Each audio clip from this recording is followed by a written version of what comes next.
Kaya lang pag Oh. Kaya lang pag Oh. taktik. Reply. Mayroon ng bato. May ng bato eh.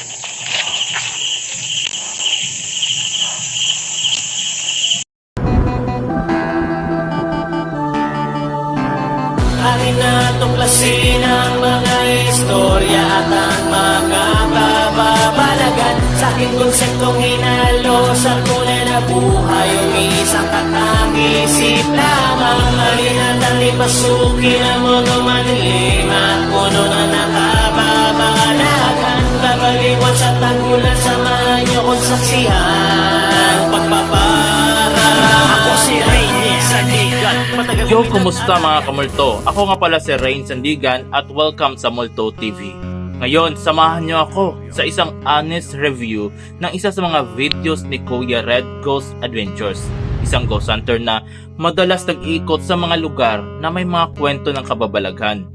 Titingnan natin kung may mga kurot ng katotohanan ang mga nakuha niyang footage o baka may mga bagay na mas dapat pang busisihin. Kung hilig yung mga paranormal topics at gusto nyong mas malalim na analysis ng ganitong content, make sure na nakasubscribe kayo dito sa Multo TV.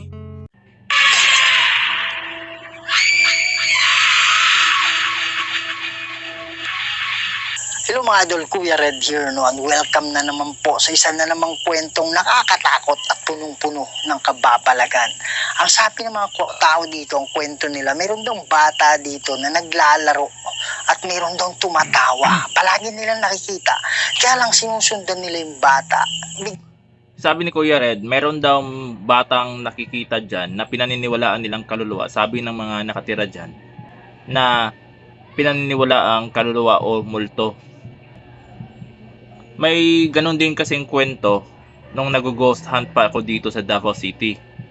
May isang sementeryo dito sa Davao City na yung mga kwento ng mga dumadaan at mga nakatira malapit sa lugar, may nakita silang batang naglalaro patakbo-takbo sa loob ng sementeryo.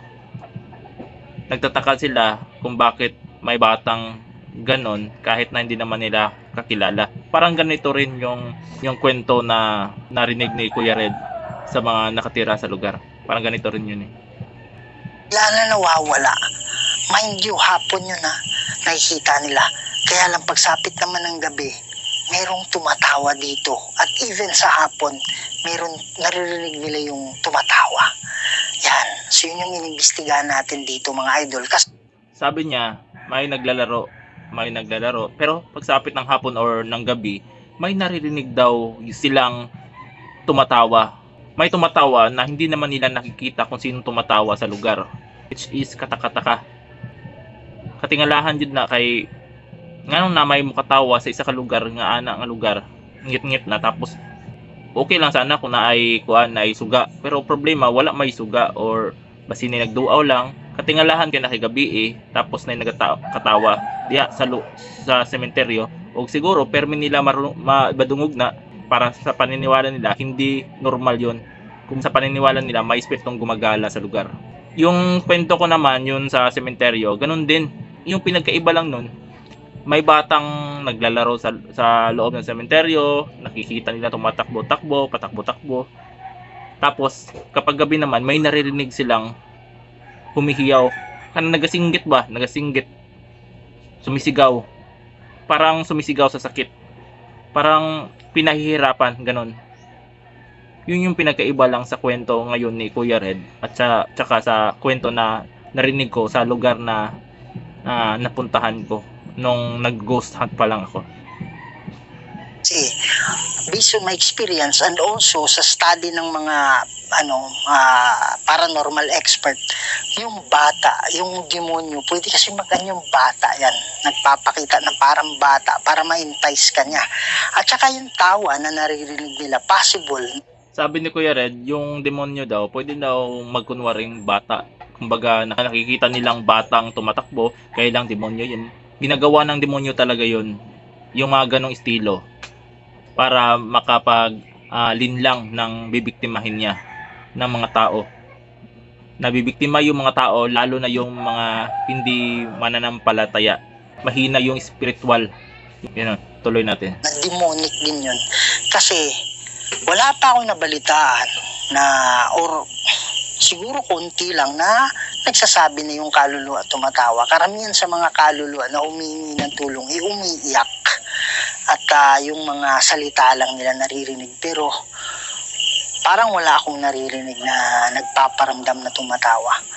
So yun yung dahilan kung bakit nandito tayo ngayon.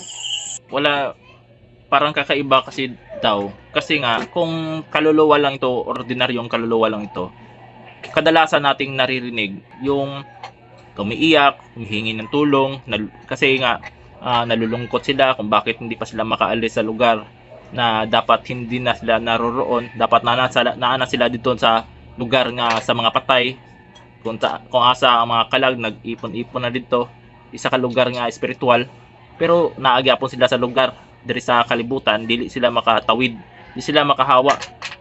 Maunang naingon ni Kuya Red na parang hindi ordinaryong kaluluwa to, kasi yung ordinaryong kaluluwa humihingi ng tulong umiiyak, di ba? Yun naman yun, tulad ng mga gi-rape, di ba? Humihingi ng tulong yung white lady, mga ganun. Pero kakaiba to, tumatawa daw, tumatawa. Tuloy natin. Iimbestigahan natin kung ano tong sinasabi nila na tumatawa dito at batang naglalaro. Yan, so gagamit pa rin tayo ng equipment, pero mamaya na natin gagamitin yung spirit box at ngayon gagamitin natin yung spirit talker. So yun mga idol, no, hindi ako nag-iisa dito. Kasama natin sa investigation, Huge Vlog 88. Ulit na. Yung gagamitin nilang equipment karon or gadget ngayon ay spirit talker. Spirit talker ba yun? Kung hindi ako nagkakamali. Spirit talker at saka meron din daw silang spirit box. Magkaiba kayo po yung spirit talker sa pagkakaalam ko. Yung spirit talker parang app lang yun App lang yun, application para sa Android phone. Yung spirit box naman, isa talaga yung gadget. Isang gadget na parang maliit na radyo na kapag pinagana mo, kapag ginamit mo, parang automatic scan siya, mabilis na mabilis yung pag-scan niya sa mga radio stations ng AM at saka FM. Tapos yung naririnig lang natin dito kapag naka-play na ito, parang static lang. Parang yung walang palabas, yung alam mo yung TV na walang palabas dati, yung mga 90s, may TV noon Hindi pa uso yung flat screen, hindi pa yung uso yung mga ganun. Kapag walang palabas na, naririnig mo, static na lang. Yun yung maririnig mo. Pinaniniwalaan kasi ng karamihan na gumagamit ito na yung spirits kumukuha ng mga salita mula sa mga radio stations, tapos yun yung lumalabas. Kaya maririnig mo sa spirit box, bigla-biglang sa salita, tapos napuputol ka agad. Kailangan ng matalas na pandinig para maintindihan mo yung sinasabi. Pag-uusapan din natin yan sa susunod, yung tungkol sa spirit box, kung kapanipaniwala ba o paano ba gamitin ng tama. Kasi pagpatuloy natin to. Hello mga idol, Yods May Vlog kasama TV. pala siya si YouTube Please Vlog. subscribe to my channel. Kung Dalawa na sila. support nyo kay Kuya Red, salamat. Mga idol, pakisuportahan po yung channel, pakitulungan po Huge Vlog 88 at pakisubscribe na rin. So yung mga idol, sa hindi pa pala nakasubscribe sa channel natin, please subscribe to the channel Kuya Red Goes Adventures. Huwag niyong kalimutan share, kalat natin to para mas marami pa tayong mapasaya ng mga Pilipino, hindi lang sa Pilipinas, pati na rin sa ibang bansa. Kaya tara na, magandang gabi sa inyo. Nga pala si Kuya Red. Kasama ko yung aking kaibigan, Huge Vlog 88. Ikaw yun ba Oo. Yan. Atang bata si mama. Yan. Magandang gabi sa inyo.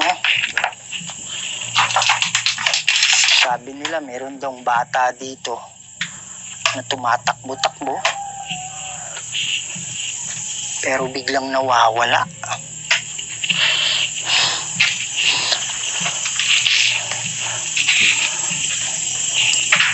Wow.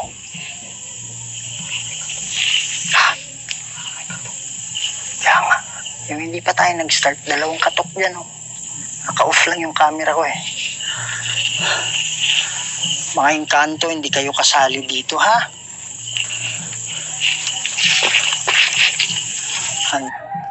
Sabi ni Kuya Red, mga Engkanto, hindi kayo kasali dito ha. Sabi ni Engkanto, okay po sir, okay po sir. Dito na kami sa tabi sir. Watch lang kami sa inyo, observe lang kami. Parang ganun. Dito kami nagbabaka sakali na yung bata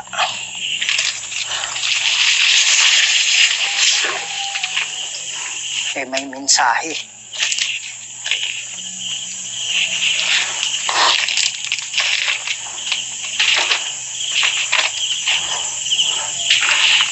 Pwede bang magpakita yung bata ngayon? Tsaka maraming bata dito, bay. Ayun, bata yun, oh. Bata din to. Ha? Maraming batang nakalibing. Ibig Bata nang ba yan? sabihin. Tanaw niya sa pansyon ba? Kung dako ba o gamay, may lang nga bata na. Kung Sige gamay po, ng asan pansyon. na kayo? Gamay yung maliit yung nito. Dito daw, ano eh. Yun yung Dito palatandaan. ba tumatakbo-takbo ba yun? Kaya lang, Oh, taktik.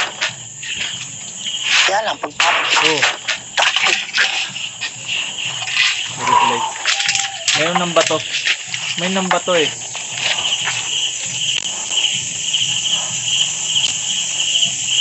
Pare, kung ano yan? Wala namang mahuhulog dyan na bunga eh.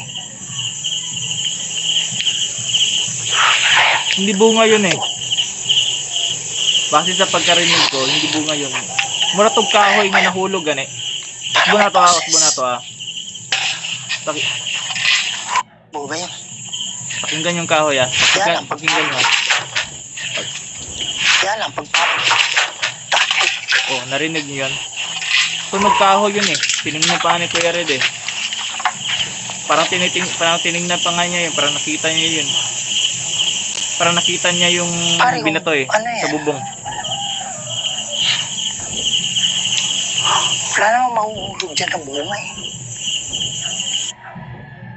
Hindi bunga yun kung ano man yung puno na yan. Hindi ako naniniwalang bunga yun. Base sa narinig kong tunog.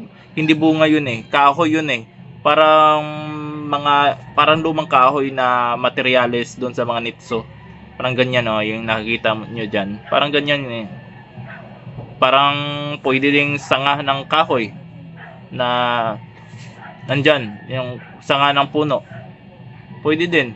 Pero hindi yung bunga eh. Hindi yung bunga. Kahit anong bunga pa yun, hindi ganun yung tunog eh. Narinig niyo ba yun? Sige, tuloy natin. Ito.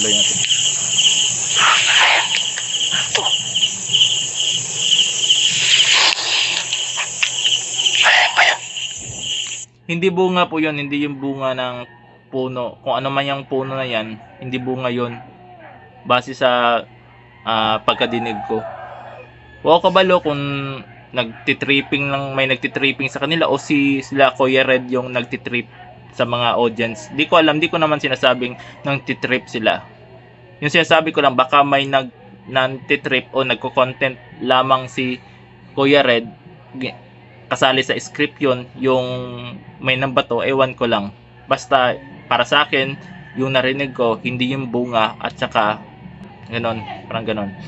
Tuloy natin. Sana may boses. May boses silang naririnig. Di natin marinig kasi wala tayong headphone ngayon eh.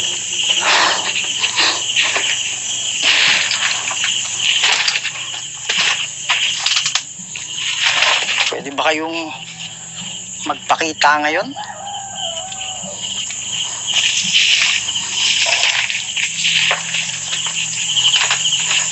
Meron po ba kayong mensahe? Pag pinapasok na raw nila dyan, kasi dito nila nakikita eh. Matakbo-takbo raw, minsan dito sa ibabaw ng nicho. Dito Tapos ba, hindi naman nila, yung mga nakatira malapit dito dyan sa unahan. Kasi may mga bata din kasi naglalaro dito. Siyempre, kung yung bata na yun, naglalaro dito yun, kilala nila. Kaya hindi nila kilala. Tapos pag sinusundan nila dito, bigla nawawala. Parang nakakulay pula Kung nga daw. naman, kung kakilala Parang nila stripe yun, na pula. kung taga diha lang na nagpuyo diha nga bata, siyempre mailhan nila dahil yung kinsang bata ato. Kaya lang, muna natingala So, sila, sabihin- kinsa mang bata ato. Kinsa mang bata ato naga lakaw-lakaw diha sa lugar nga dili man nila kaila. So, natingala sila, katingalahan to para sa kanila ha, dili to normal. Murag nagtuo sila na espiritu yon, may espiritong gumagala sa lugar o multo.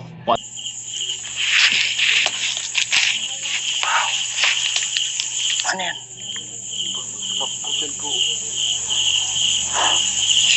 Parang may tumakbo. May tumakbo daw. Bata? Mataas? Matangkad Ano yung siguro. ano? Ay, batang. Mataas, ano mataas? Matangkad. Baka matangkad, eh, ibig sabihin. May nire-reply eh. Ano yun? Oh my goodness.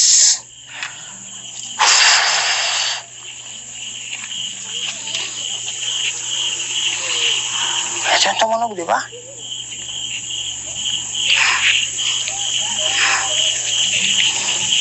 Asan ka na? Masakit ba yung panalangin ko?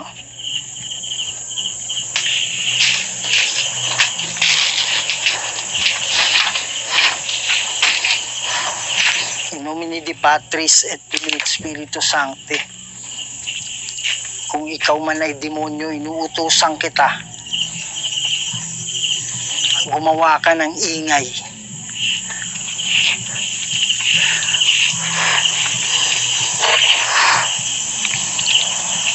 Wow. Parang may Parang may narinig daw silang, Ha? si Kuya Red parang may narinig na hininga, huminga. Parang may nga na ano. Kaya nga footstep eh. Murag na yung naginhawa ba? Nga na po yung footsteps daw. Baga na sila natumban nga Pwede ka ba madunggan nilang magpakita kahit nagalakaw. sandali lang? Hindi kami pumapayag na kumukuha ka ng lakas ha.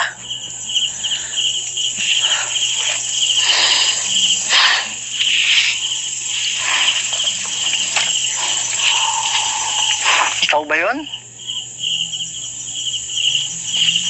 Sabi ko gumawa ng ingay, di ba?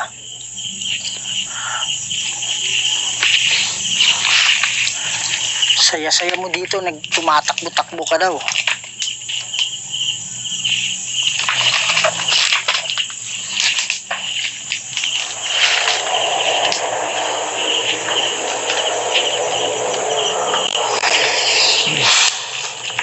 Asan ka na?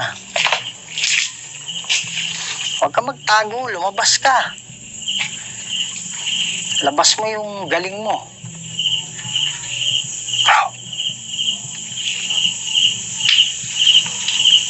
May kalaskas. May kalaskas dito.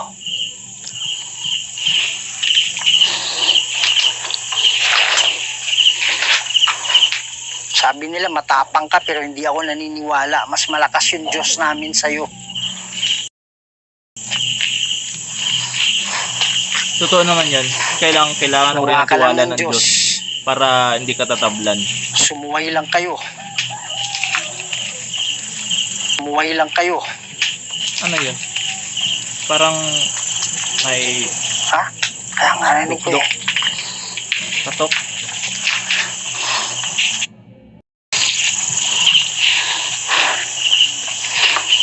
Sa totoo lang, wala ka talagang kapangyarihan. Yung demonyo, may kapangyarihan naman yan eh. May kapangyarihan naman yan. Kailang mas malakas yung kapangyarihan mo bilang tao kapag may tiwala ka sa Diyos. Kapag wala kang tiwala, mahina yung spiritual mo rin, may kapangyarihan din siya. Tatalunin ka talaga ng demonyo. Ganun lang yun eh. Ana lang kasimple na.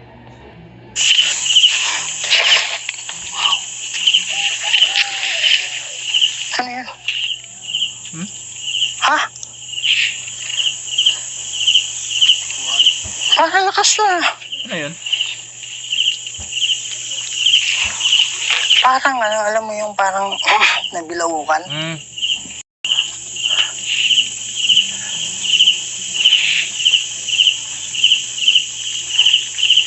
Alam mo yung feeling ba na parang may maraming nakatingin sa'yo? Yung nararamdaman Alam ko mo? yan. Noon.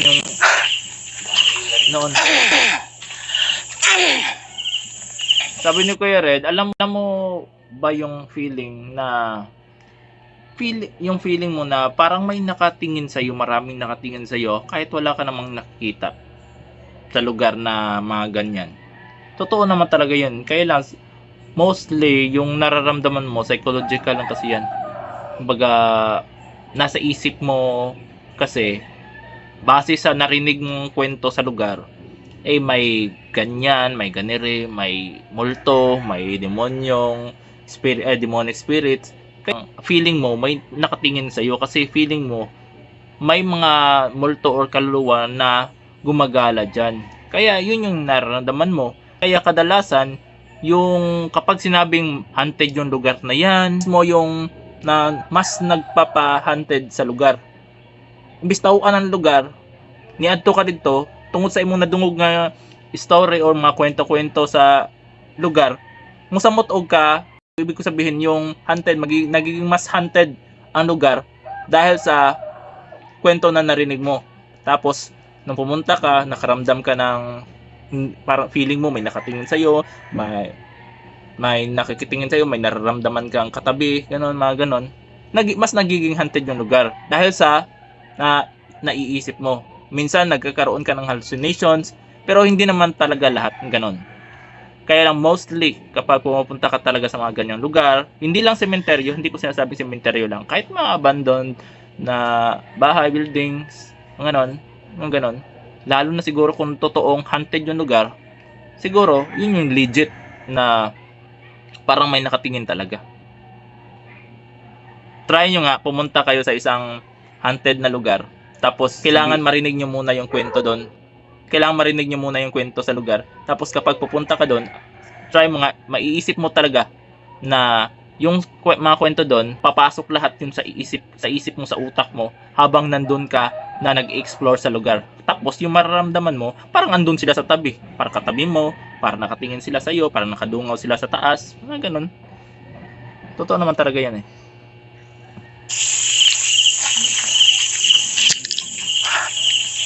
Asan ka na? Magpakitang gilas ka. Kuya Red, baka sumayo bigla yan, magpakitang gilas yan. Pakita ka sa amin. Para malaman namin kung ano yung tsura mo.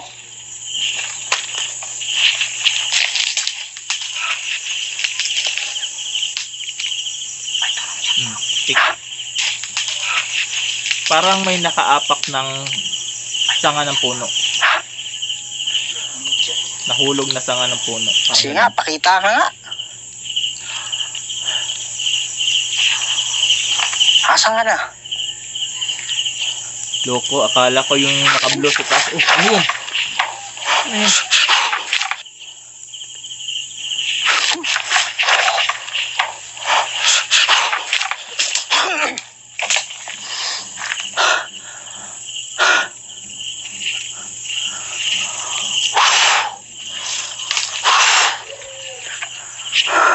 Nakita mo yun, bro? Ano pala yun? Pare, bata ba? Tumakbo dyan, oh.